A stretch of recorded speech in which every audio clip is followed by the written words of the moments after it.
13 months will soon lose leadership of the executive after President Uhuru Kenyatta exit, and who will carry the region's spear?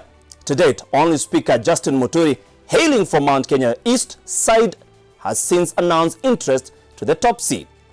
The split mountain, however, will also give a special focus on the state of the nation in a date with the referendum. You don't have to know anybody anywhere. You must restore dignity and integrity in the management of the affairs of this country. And unless we do that, it is immaterial what programs, what ideas we come up with, because they will always get derailed by indiscipline. Yes.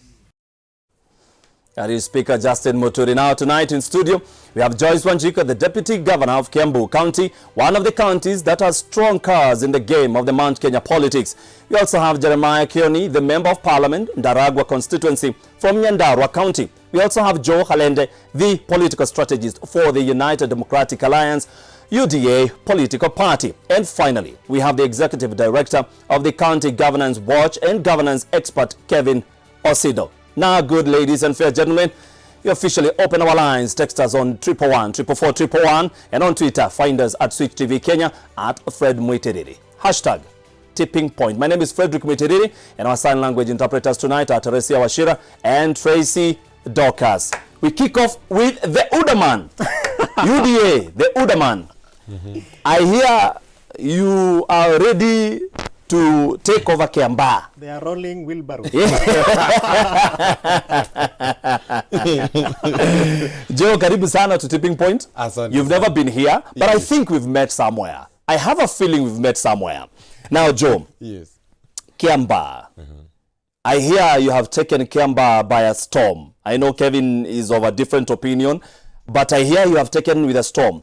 What is working for you in Kiambaa? It's not that we have taken Kiambaa by the storm. It's just that that's the general feeling among the people of Kiambaa and in the whole country. That this time round, we need to realign ourselves and we need to do different kind of politics. Where it is issues. It is not about tribal alignment. It's not about just political party, but the ideology behind the political party. And for us in UDA, we have our ideology, we have our philosophy, and that is bottom-up economics, and that's what we believe in. It's about the people. It's about kazi ni kazi. Respect for any job that anybody is doing. It's about whatever job that you're doing. You must earn something from it. And the government of the day must help the people and provide them with an environment and conducive environment to do their business.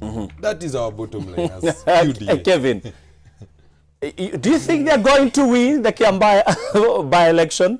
You see, this is the problem with some UDA members. Yes. Because you cannot be saying that the government of the day must, whereas you are number one in UDA is number two in government. What are you saying? Is it that there's some magic that you're going to be doing to be able to do what because you're already in government. You're in government. Well, you should be doing these things that you are telling people that you will be doing when you are sent to power. Anyway, to the core of the issue on whether they are going to win the Kiambaa seat or not is really up to and it has to be about the people of Kiambaa. And that therefore means that we have to go back to one, who are the candidates and what are their profiles insofar as service delivery and making the people of that particular constituency feel them. And so, for instance, if you look at the Jubilee candidate, he's a gentleman who ran for office in 2013 and came second, and he never left the grounds. He continued through his foundation to establish himself and to engage with the people. Come 2017, he also ran and he became second.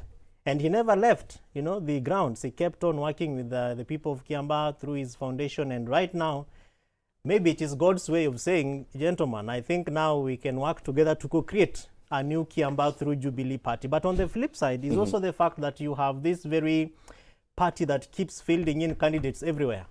Because UDA is testing grounds, in my view. And so they are more or less thinking that maybe Kiambaa, because of the wars that exist between the deputy president and the president, they could probably use this as a footstool to now be able to cement that kind of strength that they think they have, particularly when it comes to the president's backyard. Because as my good friend Joe says, that they are talking philosophies, bottom up has never been an ideology.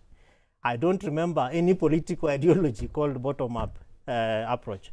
And so if that is what the UDA party is going to be selling to the people of Kiambaa, I think it has to be moved much more closer to helping the people understand what is this bottom-up approach.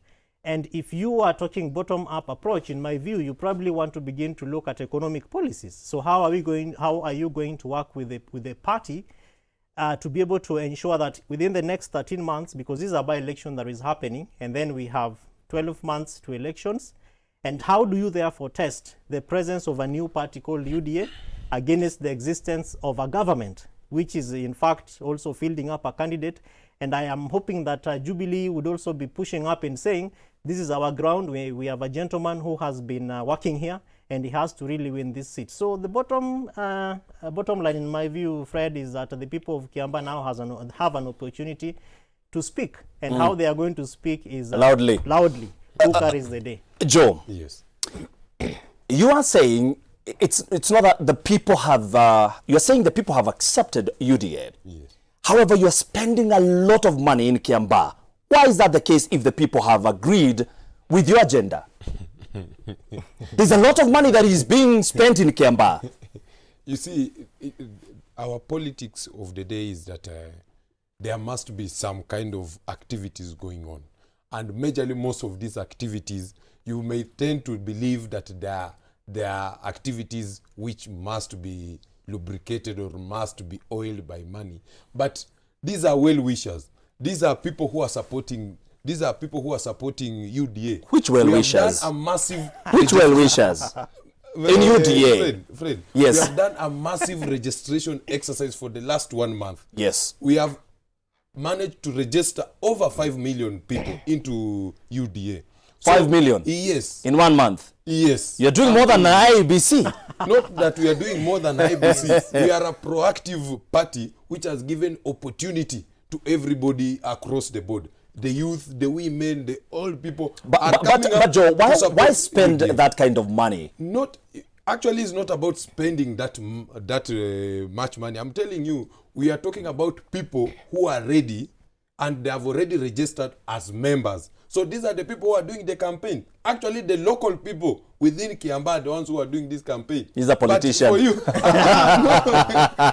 then there's one thing my brother has mentioned. Yes. That about UDA fielding candidates everywhere. UDA is a strong national political party. In this country, we always talk about tribalism and ethnic mobilization. How do you cure that?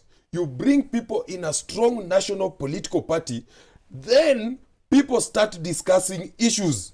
We start discussing economy. We start discussing our infrastructure. We open the conversation, and the conversation has already started. And as yesterday, I saw a presidential candidate from our worthy competitor, ODM. We was talking about economics. And today even Mudavadi welcomed Raila to the discussion. Now the discussion and the conversation is ongoing. And it's about economics. For us, we are saying that it's high time we bring bottom-up approach economic model. Kevin is not agreeing with you. He's not agreeing with you. And Kevin, my question would be, Yes. we may disagree that ODA is not a national political outfit. Yeah.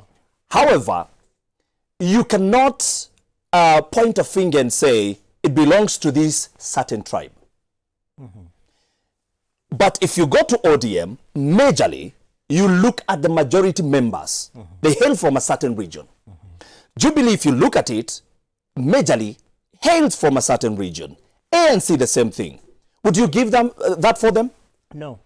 Because UDA, remember that the members who are prescribing for UDA are Jubilee members. UDA has never... They're not Jubilee, they're not UDA. UDA. They're not UDA. In fact, they've even given Jubilee notice. And most of them have actually come out and said, from February 2022, we are moving en masse. Moving from where? Why don't you move now? What so is they're this still thing? Jubilee members? By the Political Parties Act and I'm sure the memorandum of agreement between Jubilee and it used to be called, I think, what was the name of UDA before? this wheelbarrow change, that got into a merger with Jubilee. Yes. The people who are proscribing PDR. and PDR. Progressive Democratic Party of Kenya, something of that sort. They were not elected into either Senate or National Through Assembly UDA. through UDA. By the requirements of the Political Parties Act, I think it is section 47 or thereabout, says any member of an elected party who prescribes the political an agenda of a political party. Another political party. Another political party should have actually quit office, and then we call Go for re-election. Then we see whether if they stand on UDA tickets, they will win. Sadly, and this, if we had banks around here, I'm sure we have a few, we could write a check and we go and bank it there and say, if they resign and leave office, and say we are leaving Jubilee, and we go and run for by-elections on a UDA ticket, would they be elected? I doubt. And so what they are doing would you be elected? Would your MPs, members of parliament, be elected? So Fred, let me just finish before Joe comes in. But if you look at the parties that you're mentioning, like ODM, these are party that has gone into a national election, which UDA has never done. ANC has gone into a national election, which UDA has not done. Ford Kenya has gone into a national election, which you're comparing UDA with Ford Kenya. Exactly. Wow. because UDA, I mean, Ford Kenya has members. They have a sitting senator. UDA has zero. They have no senators in the House. They have no parliamentarians in the National Assembly. My good friend Kevin, when we are discussing about national party, you want to mention some village political parties on this table, because like which one? Those ones that you have mentioned, they only field candidate in a particular village and they only remain in that the village. Deputy party leader of ODM, for example, is Ali Hassan Joho, East Coast. The second deputy party leader is Governor Kakamega. Yeah, those are not from the villages. I mean, ODM is a national party, but the other ones are not a national party. What I'm trying to say, my brother Kevin, is this, that UDA is the future, a brighter future for Kenya, a strong national political party that brings everybody on board and we can discuss issues. What we are saying is this, that these other people want to balkanize this country.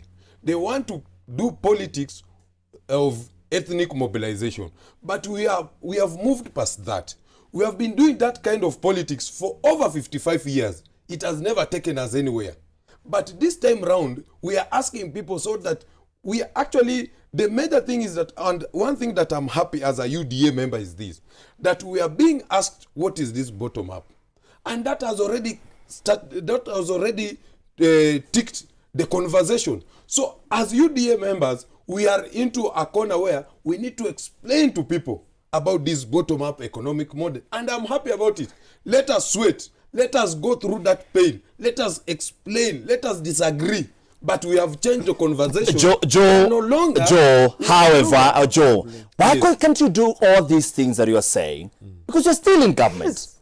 You see, you are still in government. We are in government technically. For this reason, the deputy president was elected together with the president. Yeah. But the buck stops with the president. The president is the one who runs the government. The deputy president is the principal assistant. And for him to assist the president, he must be assigned the duties and he must be given those functions. But there's a deliberate effort to sideline the deputy president, which has been ongoing, so that they can achieve a certain agenda come 2022. But that agenda that they have been trying to do and sideline the deputy president, it has not worked. And the deputy president has concentrated on other matters, listening to Kenyans, having a conversation with Kenyans across the board. The deputy president has visited, even by the time we are talking about 2022, he will have visited every village in this country. And that is our strategy.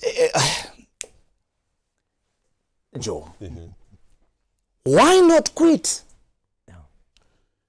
Why not quit? The person who you should be asking that question is the president and the people around him who have done this scheme. But you're still being paid by our pockets. Because the deputy president was elected on the same ticket with the president to be his principal assistant. It is the prerogative of the president to assign his deputy work. Duties. and duty. But he has refused deliberately to achieve a certain agenda. And the agenda that they're driving it was actually this agenda. Initially, when it started, it was to drive a wedge between the president and the deputy president, which they managed to succeed. But the deputy president, having been a smart guy, he knows the people who elected him. He knows the people who gave him that job. And those are millions of Kenyans. So he listens to Kenyans. Kevin, what are you hearing from Joe here? What I am hearing from Joe is a lot of doublespeak, hypocrisy, and confusion. Why I say this is because, and I am not speaking for either of the parties, I'm only doing an analysis from the mind of a common Kenyan. 2013, so you come together, collapse your political parties called TNA and URP, and you are up because there is a common issue, which is maybe ICC or whatever it was. And you excite Kenyans and they elect you with very heavy promises, including young people's stadia, you know, which the youth are still waiting for. Unfortunately, those who are youth then, like myself, but give it to them. I've seen the president trying to make sure that we have stadiums before the end of his tenure. I am coming to that because that is a good progress, but it's quite late because 13 months to an election and you have your last budget being read, you can do very little. But why that is happening is because of the confusion that I'm hearing from UDA political strategists. And if this is how they're advising the deputy president, then I'm very worried. Because you cannot be talking about things which, in my view, we are paying you to be thinking about. Because if Joe says that the president and the people around him have made deliberate efforts to sideline the deputy president, how about the forums where we see both of them together? Because I have been, as Kevin, I have been in meetings where the deputy president is invited, but he just doesn't show up. And there is a seat reserved for him. There is probably even in the agenda that is circulated, his name is there and he's supposed to be addressing people and welcoming His Excellency the President. But the gentleman is MIA, he's missing. Kevin, let me stop you for a second. Let me stay. In Kisumu, we saw the other day, there is a protocol that is supposed to be followed. But the protocol is broken. Yes. Specifically, the UDA, and give it to them. Yes. They say it was broken, so that to showcase that Raila Odinga is bigger than William Ruto. Don't you think that he could say no to those meetings? The thing is, and if we want to talk about the president's agenda just by looking at one particular specific event, we might probably send the wrong message. And the president said, allow me to break protocol. He mentioned it. Why do that? No, I'm coming to that. But if you look at what is written, which is distributed to the people, it is the deputy president and then the president. In fact, the former prime minister's name, including the visitor from South Africa, the minister for Home Affairs or Youth, whatever it was, their names were not in the program. Okay? Which therefore means that the people that Joe is accusing to have sidelined the deputy did the right thing, which they said, we prepare a program by having the deputy president's name on it as the second last person to speak, and then you invite the president. So if the president, in his own wisdom, chooses to break protocol, which has been prescribed, and give it to Raila Odinga, that's his home turf. The gentleman had been there for a whole week, talking to leaders, community members, women groups, and, pacifying them on issues of COVID and why it is important for them to stay away from the event. Yes, from the event. Eventually that did not happen. Eventually that did not happen because the deputy president, remember the president never came out and started waving at people. You're blaming it on DP. No, I am not. So whether that is the sole reason why the deputy president showed up in Kisumu to be able to stand on this sunroof vehicle and wave at people was a bit a miss and off for me. But you realize that it therefore points to us the picture of where we put our citizens. Because as we speak right now, Kisumu County and the Western region, I have family members who are medics. All right. Let's not go that far. Let's go back to Kiambaa. Yes. Is UDA ready to concede defeat if they are defeated in Kiambaa with all the money you've spent? Why are you keeping asking this thing? Please, there's a lot of money that has been spent in Money, Kiambaa, yes. right? My brother, Merchandise is not it's not cheaper fare, Yeah. and merchandise is in plenty in Kiambaa, right? UDA is People's Party. UDA it talks about bottom. Joe, UDA yes. currently, if you are, Are you- currently, let me are tell you going to UDA is concede? not among the parties, political parties which are receiving funding from the government. You know to know. ODM is Yeah? receiving the money. And, And Jubilee. Jubilee. And Jubilee. Yeah. So Yeah. Because what you are seeing because in Kiambaa, UDA Mulikata wiper. UDA was Mulikata not, wiper. UDA was not on the ballot in 2017, so they cannot get monies. Oh, he's holding Is that brief the for only? ODM. No, I am not. These are Let me facts. finish, They're let me even finish. online. Yes. You can check. Yeah. I understand. That is it. But what I'm trying to say is this: that UDA is a people's party. Okay. And everything that is ongoing in Kiambaa is from the people of Kiambaa, the well-wishers, the people, the registered members of UDA. You know, to understand all this hullabaloo about Jubilee and this thing about president and people shouting that the deputy president should resign, you need to take a step back. In 2017, you agreed that this is your agenda as a political party. And these are the people who are going to represent you as a political party. The party leader, who is the president, the deputy party leader, who is the deputy president. Your agenda is Big Four. After you have been sworn in as the president, you change the agenda of a political party without asking the members of a political party to come and sit and agree or persuade them to your line of thinking. Up to today, Jubilee Party has never held a PG meeting, has never held a NEC meeting, has never organized a national delegates conference. What do you expect from from the members of Jubilee Party? And for heaven's sake, we are politicians, we are human beings, we are people who think about the future. We cannot sit there and talk about our future where your party leader has already endorsed or has already moved to ODM. Jubilee Party leader has endorsed ODM candidate for 2022. When did he So do how that? do you expect? When did the president do that? Fred, do you live in this country? When did he say that I've endorsed The him? president has declared that he's going to support. No. Kalonzo Yes. Musyoka, in that State Not House Kalonzo meeting, Musyoka. no, Kalonzo Musyoka, there is nothing like that was said.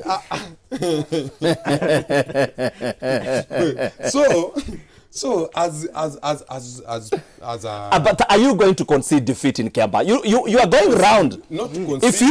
If you are defeated in Kiambaa, is UDA going to concede defeat? What I can tell you, asiyekubali It's a yes or kushindwa no? sio mshindani. Yes, so you are going to.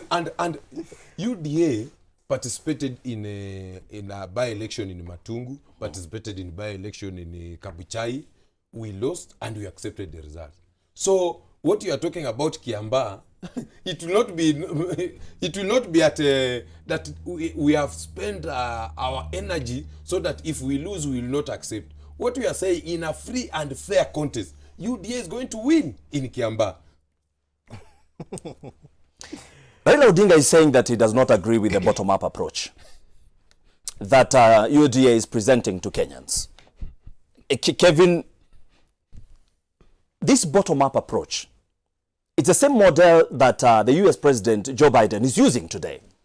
Do you think it, and Joe is saying it's working in America, that there are more jobs that are being created. Do you think it's going to work in Kenya? Before I come to that, let me try to attempt to address the issue of Jubilee and the PG and the NECs. Every political party has to present governance mechanisms to the register of political parties for you to be effectively registered and declared fit to run, your affairs.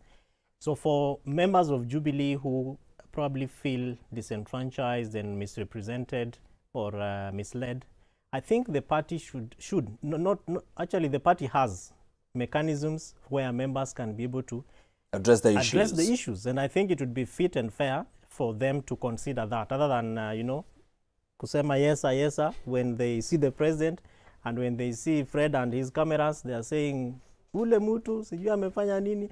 I think that is quite hypocritical. So it would just, and it's not to say that in UDA they will not face similar issues, because siasa bado ni mchanga kabisa.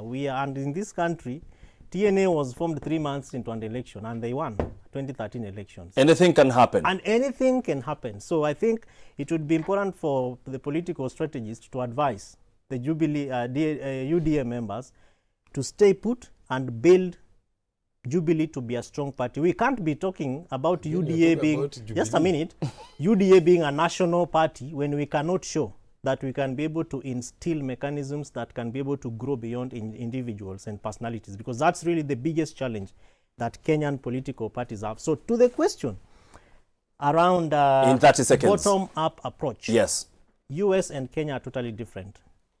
In Kenya, we have a struggling economy. A lot of our budget is actually being funded by foreign governments, you know, through loans, and grants, etc. The Deputy President chairs what is called the CBEF, the County Budget Economic Forum for county governments. So where he sits with governors and is able to share with them how their counties are doing. I have read those reports, and I probably sat in a few, maybe 1 or 2, and read before the meeting happens. I have not seen where the Deputy President is encouraging governors to mainstream industrialization in their CIDPs, which is what His Excellency the President is saying, that among my big 4 as a president, manufacturing has to be an issue. So it is upon the leaders, including the Deputy President, to begin to see how we can be able to spur manufacturing, industrialization. But Big 4 agenda, are you sure it's still working? Let's take a short break. I have only picked one. Yeah, we take a short break. We took the BBI. All right, we are taking a short commercial break. We'll be back with more in a short while. Don't go anywhere. I'm being told that we'll be joined by the DG, Kiambu County, and Jeremiah Kioni. We're still waiting for them to join us. We're telling you about that in a short while. Don't go anywhere. Text us on 111 444 111 at Switch TV, on Twitter at Fred Mitu. We'll be back with more.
Sasa sisi tulileta BBI, lakini sasa mahakama walienda wakasimamisha rege, wamepeleka rege kwa half time. Sawa sawa, iko wapi? Iko wapi? Lakini rege itarudi. Baba is saying that reggae has just taken a pause and it will be back with a bang. Junet Mohammed yesterday said and intimated that IEBC should prepare itself for a referendum. I put this to you, Joe. Are we going to have a referendum in the next 30 days? If the case at the Court of Appeal favors the BBI team, do you think we're going to have a referendum? I want to look into that camera and say, there is no referendum. BBI is dead. But the case is still in court. BBI is the biggest scam we have ever had in our political history. BBI is the most brazen attempt to resurrect the imperial presidency in this country. How? Through interfering with the judiciary independence using the ombudsman. Through interfering with the legislature by appointing cabinet secretaries from parliament. And I do not think that any right-minded judge can actually allow BBI to proceed. Because what the High Court told us is that the process of arriving to BBI bill leading to a referendum was illegitimate, meaning that the document itself is also illegitimate. And Maraga in 2017, he told us that an election is not an event, it's a process. And that's the same thing with BBI and referendum. Referendum is not an event, the event about the day you are going to vote or not to vote for the bill. It is a process.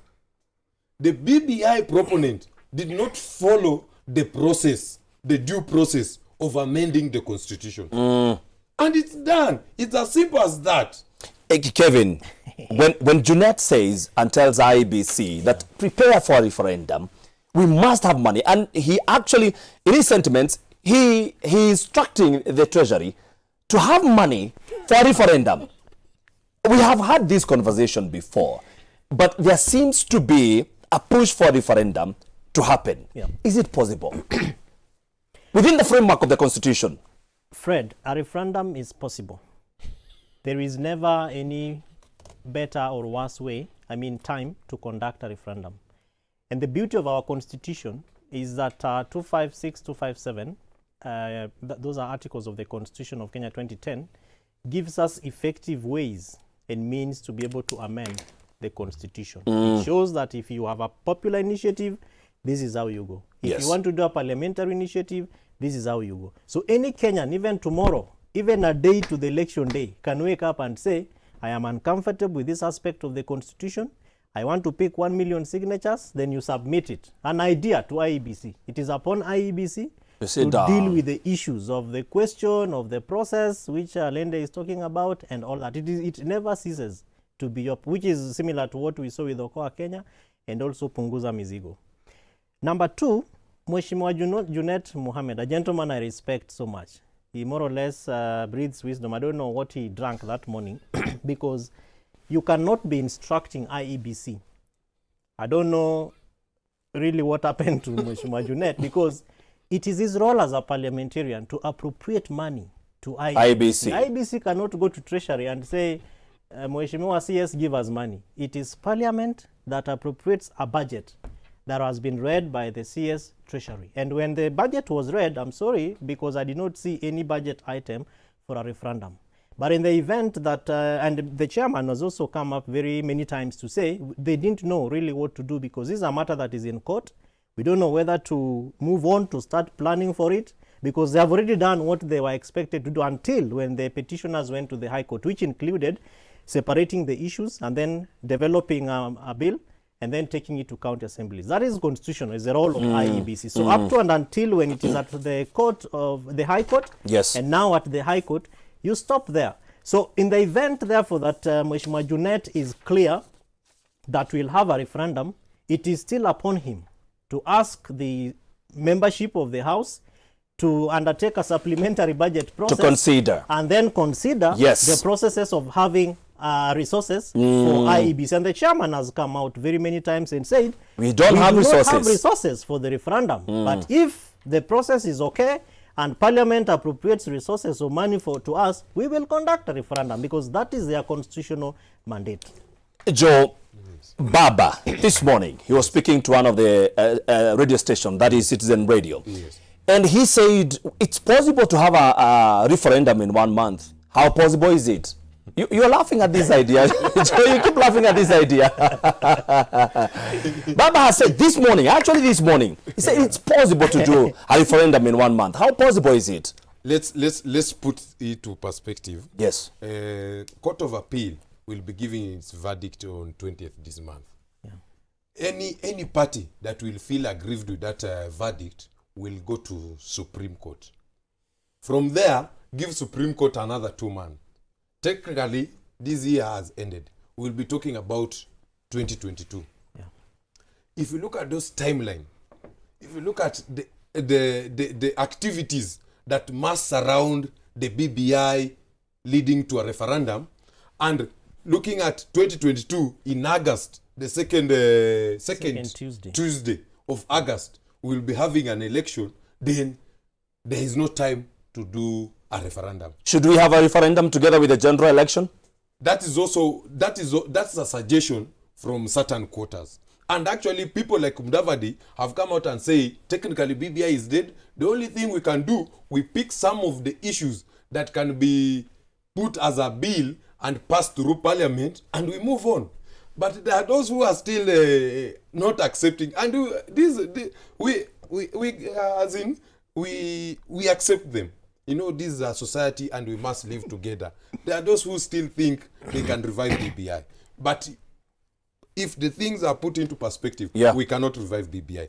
And other reason is like this. BBI is not a priority for this country.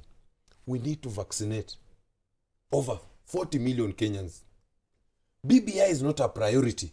The economy is at ICU. We need to revive our economy. BBI is not a priority. The cost of living in this country has gone high. Kenyans are at a place where they cannot put a shelter on their head. Kenyans cannot put food on the table. Kenyans cannot buy clothes. Kenyans cannot take their kids to school. Hold that thought. You want to put the country at ransom and say we allocate money to pass a referendum. Our issue as a country is not BBI. It is not the constitution. We gave ourselves a good document, a transformative constitution in 2010. Hold that thought. We have two leaders in this country, Deputy President William Ruto and ODM party leader Raila Odinga. And in the last few days, they've been exchanging barbs. And this is what they had to say. Amekuja amejibisha nguo ya kondoo. Anasema mimi nataka kufanya harambee kwa grupu ya kina mama. Wakina mama wako pale wamekuja, amebeba pesa na gunia. Nataka kufanya harambee kwa grupu ya vijana. Vijana wameweka pande ile wamekaa namna hiyo. Amekuja na mibunde ya pesa huko. Anataka kwa kanisa. Kwa kanisa amekuja. Fungua amekuja na ile magunia ya pesa mengia naye ndani ya kanisa. Kanisa wanakuja nini? Jamaa wakiwa huko kwa serikali walikuwa wanaibia vijana. Sasa wako upinzani wameibia watu wagonjwa kupitia kwa ile inaitwa COVID billionaires. Sasa mkiwa serikali mnaiba, mkiwa upinzani mnaiba. And the irony of the whole of this thing is that it is only in Kenya It is only in Kenya where the opposition pretends to run the government. Kevin, No. why is corruption being used as a political tool towards 2022 general election? And will this form part of the drive in 2022 general elections? Yes. The drive, very positive, and that's why IEBC has come up with the guidelines for campaign financing. Sadly, we do not have a law. Parliament has dragged to be able to pass at least 6 laws, one of them being the campaign financing bill, which is supposed to curb elements of corruption and also ensure that we have proper ceilings so that you declare the source of your wealth that you are using, the source of the resources that you have, and you submit that to IEBC. In fact, the guidelines by IEBC also indicate that you need to have campaign financing committees that more or less like a budget committee within the party that prescribes the source, how is this money coming in, including resources by members. You see, when they call for members to register, there is money, little monies which people are asked. If you are running for office, you also pay certain resources. Those are monies which IEBC is saying we want to know the sources of these resources so that we can be able to peg how much you are earning against what you want to spend in an election. If you have grants or people, well-wishers have also donated, that needs should show. You should show. It happens in America a lot. Precisely, which is why America, of course, we might not compare, because if President Obama came to vie for an MCA seat here, chances that he will win are like this, But it's quite an advanced democracy, so we should be able to learn certain lessons. But then number 2 is what Mheshimiwa Uhuru Ruto and also Raila Odinga, the former Prime Minister, is talking about. We have failed to effectively prosecute thieves, people who have stolen money. And you see, these gentlemen are very clever because they are not mentioning names. It is each other. Yes, they're just saying wale wakiwa serikalini. Mwingine anakuja hapa na kufanya anataka. He's not saying Ruto is coming here and women are carrying money in bags. The former Prime Minister is also not saying, the Deputy President is also not talking about ODM and Raila wakiwa serikalini. They are being very clear and very Where does this put both leaders? Can they be able to fight corruption? It's a quagmire that we've had for so many years. Can they be able, these two leaders? With proper political goodwill, Fred, and just the aspect of putting God at the center of everything we are doing, which means that we present him as a co-creator.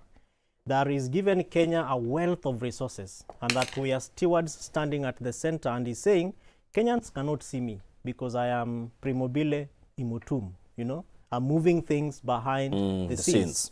So you are the people that Kenyans can see, reach out to, and talk to. I have put you at the forefront.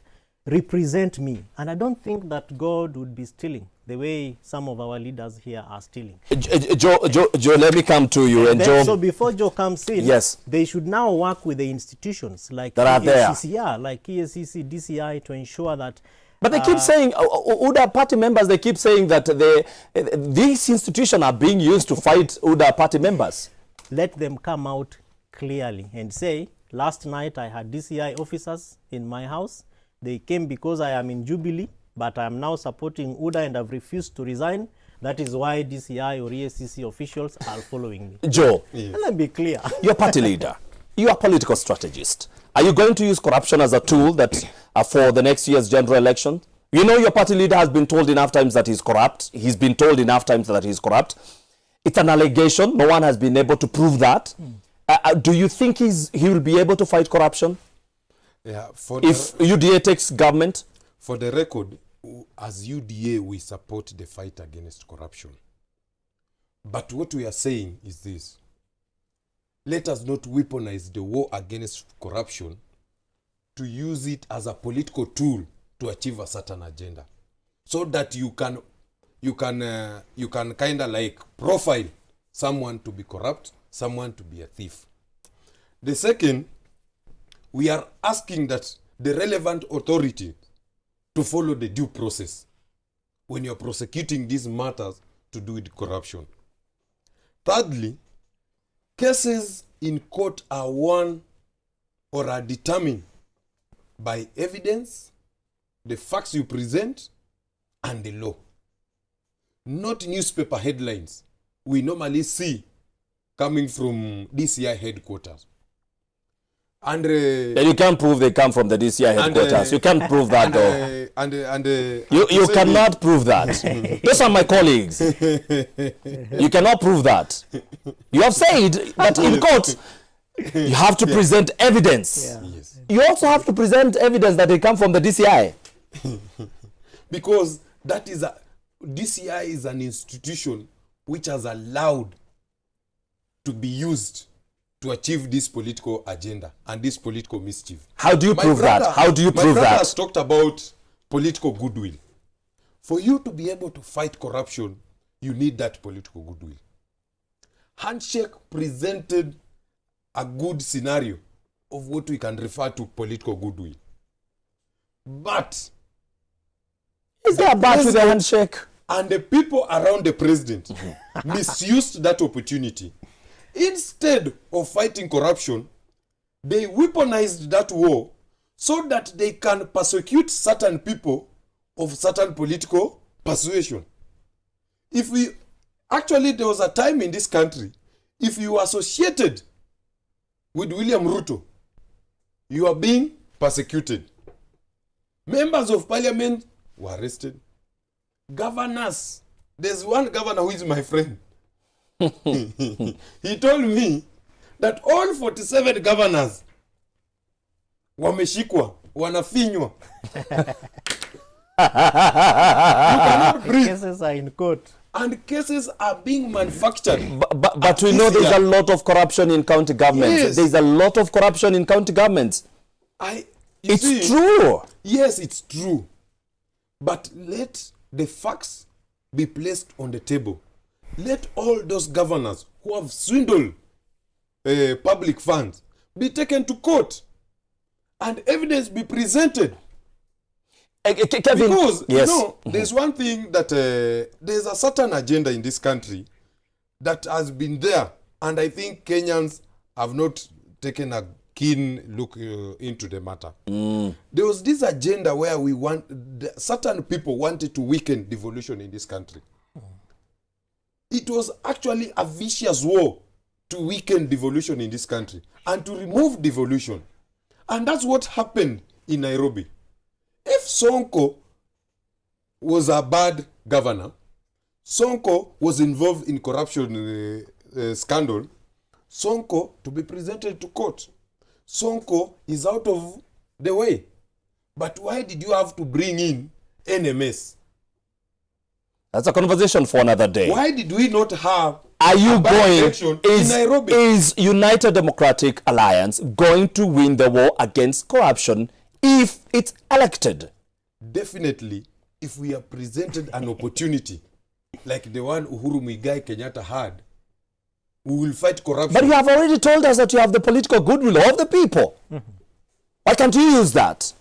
That people have accepted you. You are the one who have But you are said not that. already in government. We are not in government. You have as said the UDA. people have agreed with you. Yes. You have the goodwill of the people. Are you going to win the war against corruption? And it's a definitely yes. What I'm saying Kevin, is this. are they going to win the war against corruption? Let me. Why do you say buttress no? my point. Let me buttress my point. Let him finish, then I Let me can come buttress in. my point. Yes. You see, the other thing that as UDA we are proud of is that we are presenting an ideology where we are talking about government institutions and structures must be respected and given that opportunity to work. Let the office of the prosecution prosecution work. Let the office of the DCI work. Let it not be a call from the above. Let judiciary. The call from above could be Let judiciary. the second biggest let office in Kenya. Let judiciary to work. Allow judiciary to be independent. Don't interfere. If I'm presented to court as Joe Halende, let me be there as a criminal and let the facts be presented on the table and a court manage to reach a determination that I'm corrupt. Then I face the music. But this Let me issue put this of question using- to Kevin. Yes. Hold still. Kevin, Naam. they make a point. A majority of the people we have seen being taken to court with corruption charges, a majority come from UDA. Are we saying UDA, a majority of them are corrupt? Is that what we are saying? That the other parties, they do not have corrupt individuals? I don't think so. The only challenge in that is because when we have cases that concern members of Jubilee who have moved to UDA and have refused to resign, they make it so loud and make it look like government is actually hunting them. In fact, what you're asking, a friend of mine, she's called Leah from Executive Touch, where I go to do my hair, asked me, Kevin, kwa nini hawa maseneta tukiwa na cases ya magavana, they go to represent them in court, you know? And I was asking myself, what sort of question is that? And that is the confusion I spoke about. Because Halende is saying that UDA, Jubilee members who have gone to UDA and have refused to resign are being haunted. But when they are taken to court, it is very strong members of the same party who stand there representing them. And we can mention names. Why do they do that? Kevin, however, the president said that we should not be represented. Members of parliament or anyone who has a corruption case should not be represented by members of parliament. Right. But we have seen the BBI bill. Who are representing the BBI bill? Because BBI These are members of parliament. Correct. But you see, BBI bill and corruption cases cannot be juxtaposed together. But From conflict of interest? Precisely. But look at it this way. Yes. If you look at the resources that Kenyans lose, the president gave us a projection of 2 billion shillings per day that are stolen, you know? That's painful even to say. Exactly. That's what I'm saying. Why don't we put the same energy and vigor that we put in campaigning for UDA and campaigning for these wars that, you know, these politicians, as we are speaking right now, some of them are actually having nyama choma. And Together. And because of that, we have to close this show. Because of that, because members of parliament are eating together, we have closed this show. And we'll go, every man or woman has to take up the service of the government, must ask themselves 2 questions. Do I love my people in order to serve them better? Am I humble and do I listen to everybody? To diverse opinions in order to choose the best path? If you don't ask those questions, your governance will not be good. By Pope Francis. All right, the views described in this show are individual views and do not portray the views of Switch TV. Thank you so very much, Kevin Osido, Executive Director, County Governors Watch. Thank you for your time. Asante. Thank you, Joe Halende, Political Strategist for United Democratic Alliance Party, UDA. We want to have the Kiambu DG. Unfortunately, we were also to have Jeremiah Kioni, the Ndaragwa MP. I hear they were called for a meeting. Where else? Kiamba. Until next time, my sign language interpreter tonight were Tresia Washira and Tracy Dorcas. Do have yourself a good night. My name is Frederick Muitiriri.